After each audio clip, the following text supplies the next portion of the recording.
Friends welcome to my channel Vigyani ma'am. Friends मो भाबुची आपण माने समस्त बहुत भलरे थिबे। फ्रेंड्स आपणकर जो माने डिसेंबर रे आपणकर 2025 डिसेंबर रे जो माने ओटीटी देथिले से मानकर तो रिजल्ट आसी जाईची। जो माने भी एथरो डिसेंबर 2025 रे जो माने भी ओटीटी देथिले एंड क्वालिफाई करिचंती समस्तंको मो तरफरु congratulations and God bless you. तो आपण माने मो चैनल ले जाई कि देखि परिबे जो माने मो सहित जोड़ी हेइथिले देखिबे से माने केते मार्क रखिचंती केते सुंदर से माने सब कमेंट देइचंती केमती से माने इजीली क्वालिफाई करिचंती। तो आपण माने मध्य जदी ओटीटी दबा पई चाहूचंती एंड इजीली क्वालिफाई करबा पई चाहूचंती तो आपण माने चाहिले मोर क्लास आपण माने जॉइन करि परिबे मो चैनल सहित जोड़ी हेइ परिबे। जदि आपण मानको मोर वीडियो गुडी को भलो लागुताय लाइक एंड कमेंट करबा को आदो भी भूलिबे नाही एंड जदि चैनल नुआ अछंती एंड सब्सक्राइब करि दउचंती आपण मानको ओटीटी क्वालिफाई करबा इजी हे जिवो एंड जूनियर टीचर मध्ये आपण इजीली क्वालिफाई करि परिबे। बहुत जल्दी हमर जूनियर टीचर क्लास मध्ये स्टार्ट हे जिवो। मु तो सिलेबस ऑलरेडी अपलोड करि सारिची।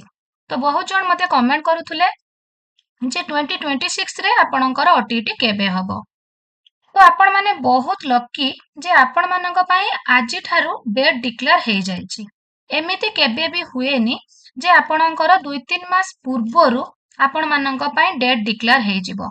समस्त बहुत कंफ्यूजन रे रहंती गोटे मंथ की 2 मंथ पूर्वरु आपणकर फॉर्म आसे तो आपण माने प्रिपेयर हे कि ओटीटी दियंती। तो एबे जो माने भी ओटीटी एग्जाम देबे बोथ पेपर 1 एंड पेपर 2 से माने बहुत लकी काहे कि ना आपणकर फेब्रुआरी रु ही आपण मानक पई डेट डिक्लेयर हे गला।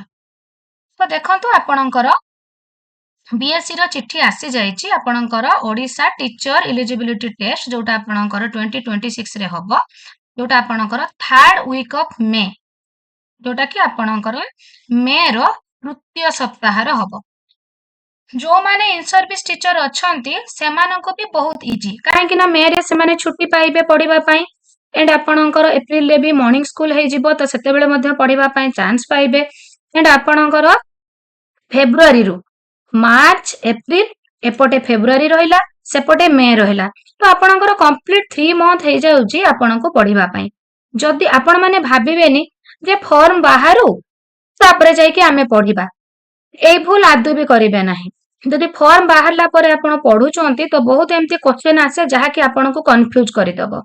जदि आपण आजि ठारू अल्प करिकी पढुचंती तो देखिबे जते बेले एग्जाम आसीबो हमर सेते बेले 2-3 थर रिवीजन हे जाइथिबो तो आपनको सेते बेले जे कोनोसी क्वेश्चन भी पढिबे आपनको इजी लागिबो एंड आपण तो 100 एबव तो निश्चय रखिबे किछि भी भाबिबार नाही।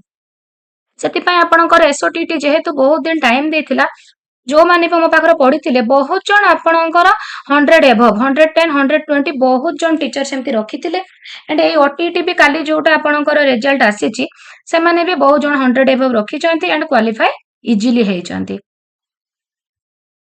तो सेति पय मो आपण मानको कहूची आमे आजिरु आपण माने पढ़ा स्टार्ट कर दियंतु बेसी कष्ट करबा को पड़िबोनी। आपण डेली जदी गोटे गोटे घंटा आपण पढ़ा स्टार्ट करूचंती देखिबे आपण माने निश्चय इजीली क्वालिफाई करि जिवे।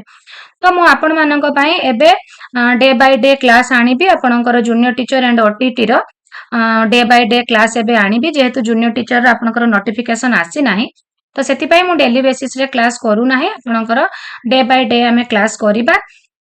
ओटीटी रे मध्य आमे डे बाय डे क्लास करिबा एंड मार्च 1 ठारू मार्च एप्रिल 2 मास मार्च 1 रो हमर ओटीटी रो रेगुलर क्लास स्टार्ट हे जिवो। मार्च एंड एप्रिल एंड मे रो आपणकर 3rd वीक पर्यंत हमर कंप्लीट सिलेबस मो आपण जो माने मो पाखर क्लास करचंती जानि थिबे मु किछि भी आपण मानकर सब किछि syllabus bit by bit complete करै थाय आपण मानकर आदु भी टेंशन नबार नाही। तो फ्रेंड्स आपण माने आपण मानकर ओटीटी रो डेट तो जानि नेले एबे पढ़ा पई प्रिपेयर हे जानतु। मु आपण मानक पई सिलेबस एंड को बुक आपण फॉलो करिवे को बुक रो को टॉपिक फॉलो करिवे तार डिटेल्स वीडियो बहुत जल्दी नै आसीबी। तो सेति पर्यंत आपण माने पढ़ा जारी रखंतु एंड आपण माननको एथर गोटे नुवा कथा कहि रखे बहुत जण मते कमेंट करंती व्हाट्सएप नंबर दबा पई तो मु सेटा आपण मानको प्रोवाइड करि नथिली। एथरा जूनियर टीचर एंड ओटीटी रे मु क्लास करिबी आपण माननको गोटे व्हाट्सएप नंबर निश्चय देबी जो थिरे आपण माने मते आपणकर जो पीडीएफ आपण मानकर नबार थिबो तो आपण माने सेतरे मते व्हाट्सएप करि पारिबे। तो फ्रेंड्स आज पाए एतिकी टेक केयर।